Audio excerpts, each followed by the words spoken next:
the DNA of a great rivalry is so interesting for me because it can come in all different forms. And obviously, the NHL loves to build the rivalries because they wouldn't have put Tampa, Florida, the last day before the Olympic break. They knew this was going to draw a lot of eyes to that game and therefore to the Olympics that are going to start here next week. But there's three elements to me that makes one of those best rivalry in the National Hockey League. And number one, it's a regional factor. You have to have teams that are close by. And why does that matter? Well, it's a fan interaction. Fans have to hate each other's fans, not just the team, but the city, the location. So when you have Calgary and Edmonton, well, they're close by and they don't know people in the other city. They hate them. They want that rivalry. The Battle of Ontario is the same way. New York, right? Like you're right across the river from one another. And if you're in Long Island, you hate the city people. If you're in the city, you hate Long Island people.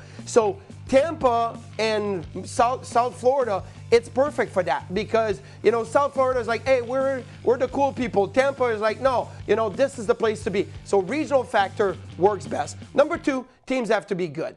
Like, it's great when fans hate each other. When teams are not good or one of the team is not good, it doesn't go anywhere. It's always one-sided. And even if one team wins, the other team is like, that's all right. We make the playoffs. We keep on going. So, again, the best Battle of Alberta was when Edmonton and Calgary were both good and they were playing the playoffs. Look at Florida-Tampa. They've played in the playoffs now 4 times in the last 5 years. 2021 first round, 2022 second round, in the first round of the last 2 years.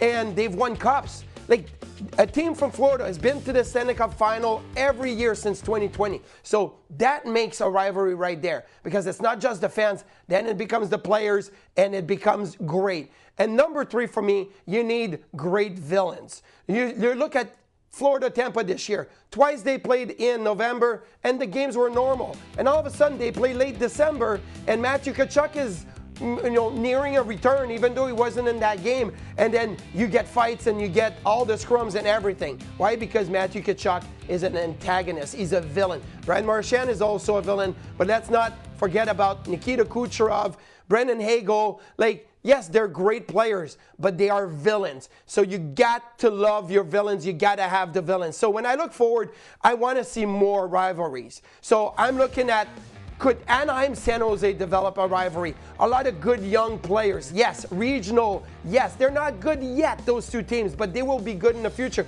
Now, they need a villain. Both Anaheim and San Jose need a villain. But I think the best rivalry for the next few years, other than the Florida one, is going to be Montreal-Ottawa. Both teams are good. Both teams are close in proximity. And you have Brady Tkachuk with the Ottawa Senators that loves to play the villain. Tim Stützle could also be a villain. I think that Cole Caulfield has become a bit of a villain because of how he's playing. So I think you still need one more piece. But I can't wait to see Montreal and Ottawa looking like Florida and Tampa in the National Hockey League.